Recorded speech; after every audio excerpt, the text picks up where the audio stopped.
Welcome to Learn for Exam. My name is Gurpreet Singh, and in this video, we're gonna reveal the 99.96 percentiler जो मैंने जनवरी में बताया था जब result आया था कैट का कि हमारा एक स्टूडेंट है जिसने 99.96 परसेंटाइल हमारा 0.04 से रह गया वरना 100 परसेंटाइल होता और उसका नाम है Vishrut and welcome Vishrut to learn for exam and thank you for sharing your journey with all of us today in this session okay so start करते हैं सबसे पहला सबसे इम्पॉर्टेंट क्वेश्चन कि 99.96 परसेंटाइल आने के बाद फील क्या होता है कैसा लगता है first of all thank you sir for inviting me और तो 99.96 आने से पहले हर परसेंटाइल आने से पहले जब मार्क्स आ जाते हैं दिसंबर में तो लाइक वो आंसर की आती है पहले तो मैंने आंसर की पहले तो मैन्युअली चेक करना शुरू किया तो I was going through RCs and verbal was my weakest section तो मैंने पहला क्वेश्चन सही किया मैंने बोला अरे ये तो नई बात है एक पैसेज हो गया 4 क्वेश्चंस हो गए सबके सब सही I was surprised. Then I went to the second passage. The whole second passage was correct, and I was like, "There's something fishy about this." फिर वो लास्ट क्वेश्चन जो था आरसी का उसमें मेरा 1 मार्क गया बाकी के 15 राइट थे एंड आई वाज लाइक तभी मुझे पता था कि पूरा पेपर निकल गया क्योंकि वर्बल निकल गया मेरा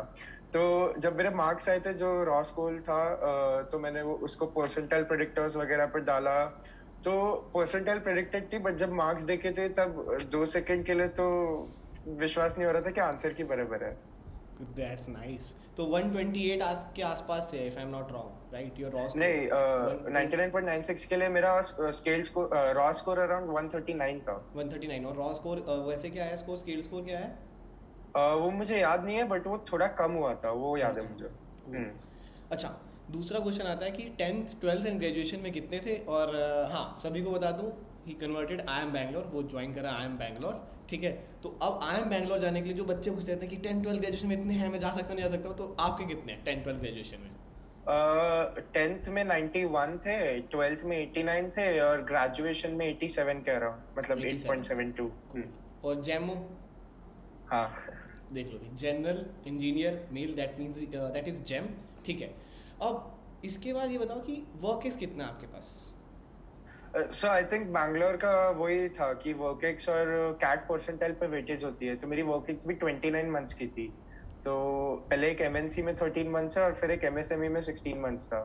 तो I think that also worked in my favour for Bangalore okay alright अच्छा कैट जैसे कि चलो मुझे तो पता है आपकी जर्नी का बट सभी को बताओ कि कैट आपने कितनी बार दिया है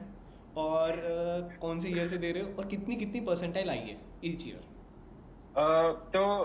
फर्स्ट कैट मैंने 2018 में दिया था क्योंकि 19 में मैं ग्रेजुएट होने वाला था तो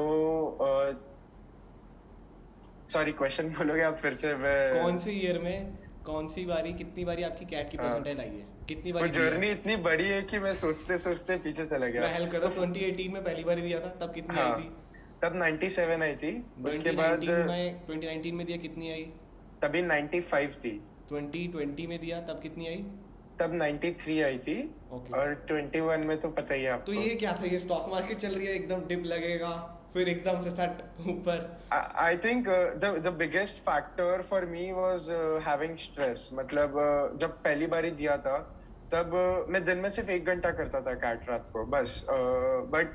जॉब थी लग गई थी मेरे कॉलेज से so mentally I was at peace फिर सेकेंड ईयर में जब जॉब शुरू की तो ऐसा था कि अगर कैट क्लियर नहीं हुआ तो यही करते रह जाऊंगा जिंदगी भर तो वो भी थोड़ा स्ट्रेस बढ़ गया तो कम हो गया फिर मैंने जॉब स्विच की एमएनसी से एमएसएमई में कि थोड़ा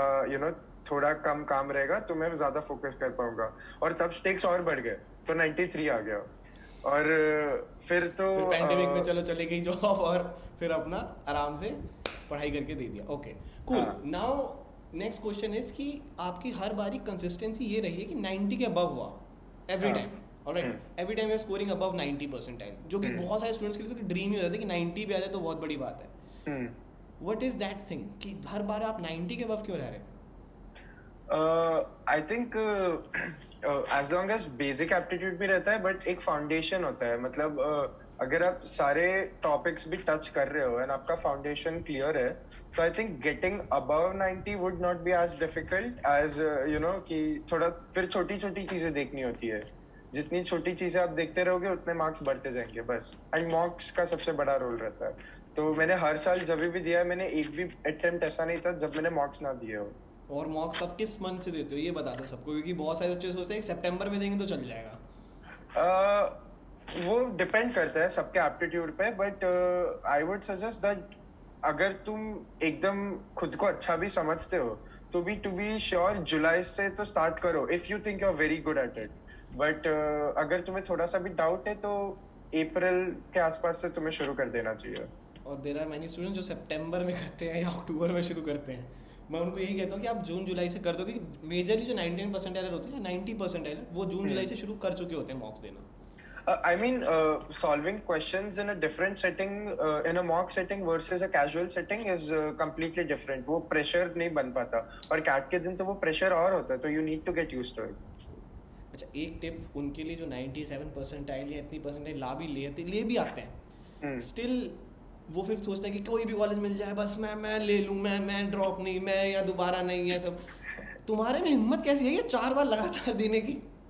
तो एक्चुअली मेरा अगर सेकंड या थर्ड टाइम में 97 आता तो शायद मैं भी सेटल हो जाता, बट फर्स्ट टाइम में 97 आता, तभी तो ग्रेजुएशन डेज थे एंड एवरीवन फील्स लाइक कि हाँ अभी नहीं, मतलब 97 लाया तो अभी तो एबीसी में ही जाऊंगा अगले साल देके। एंड जब वो ड्रीम बार बार ब्रेक होते गया, जिद बन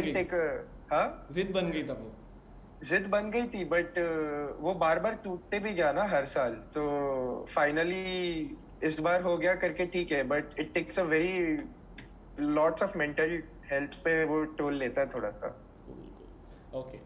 लास्ट क्वेश्चन कि अब स्ट्रेटजी के अंदर आप क्या कहोगे कि क्या क्या चीज़ें ऐसी हैं जो लाइक वर्बल के लिए आपकी क्या टिप है कि बच्चे को क्या पढ़ना चाहिए, ठीक है, एलआरडीए के लिए क्या टिप है, क्वांट के लिए क्या टिप है?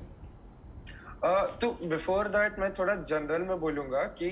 Don't put all your eggs in one basket. मतलब आप कैट दे रहे हो, तो मेरा शुरू वैसे हुआ था कि मैंने सिर्फ कैट दिया था फर्स्ट ईयर, फिर धीरे धीरे मेरे को रियलाइज हुआ कि अच्छा सीईटी करके भी है, फिर एनमैट भी है, एंड एनमैट का sir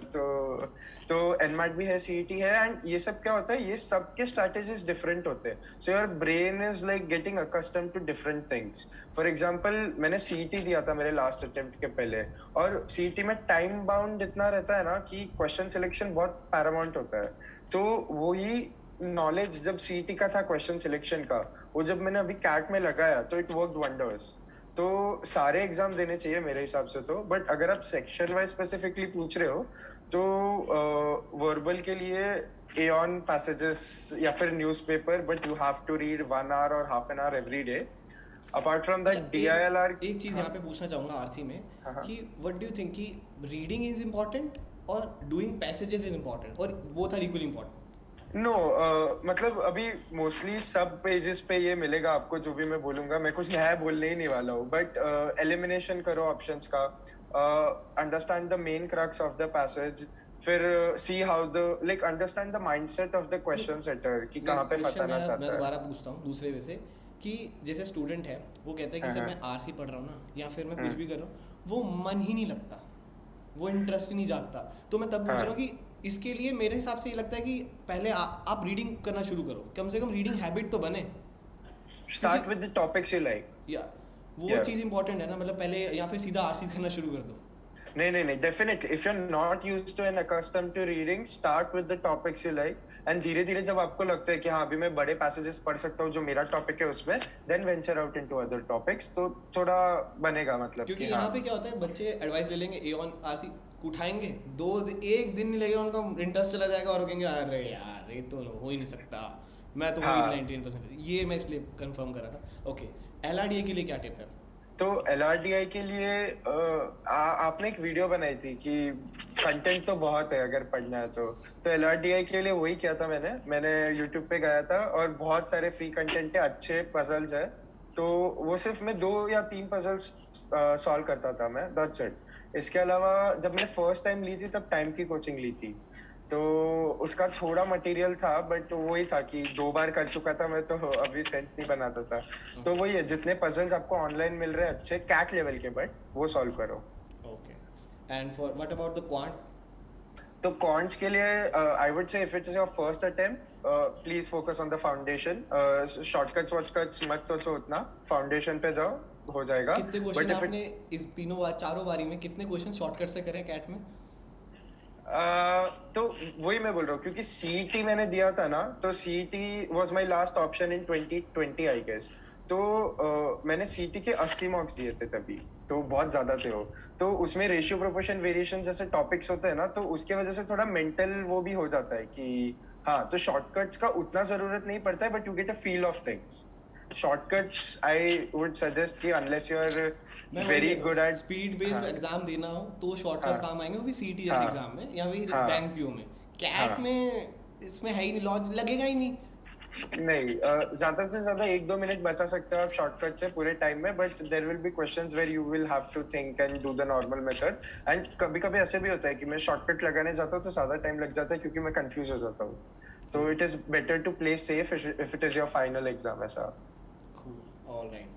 And any other last tip to all the students जो इस बार ही देने वाले हैं, कुछ उनके लिए वही मैसेज, कोई मोटिवेशनल मैसेज जो बच्चे देने वाले हैं इस बार कैट या आगे के और स्टूडेंट जो देंगे कि 99.96 परसेंटाइल अगर किसी को लानी हो तो कम से कम ये तो करना ही पड़ेगा. डिसिप्लिन जरूरी है. मैं वो बोलूंगा कि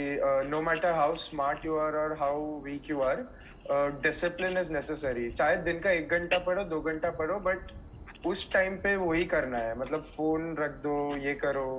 एंड बाकी तो तुम्हारे पे है कि तुम कितना कर सकते हो, तुम्हारी चाहत कितनी है, वो सब चीजों की जो बेसिक बॉलीवुड डायलॉग्स होते हैं वही. Okay. And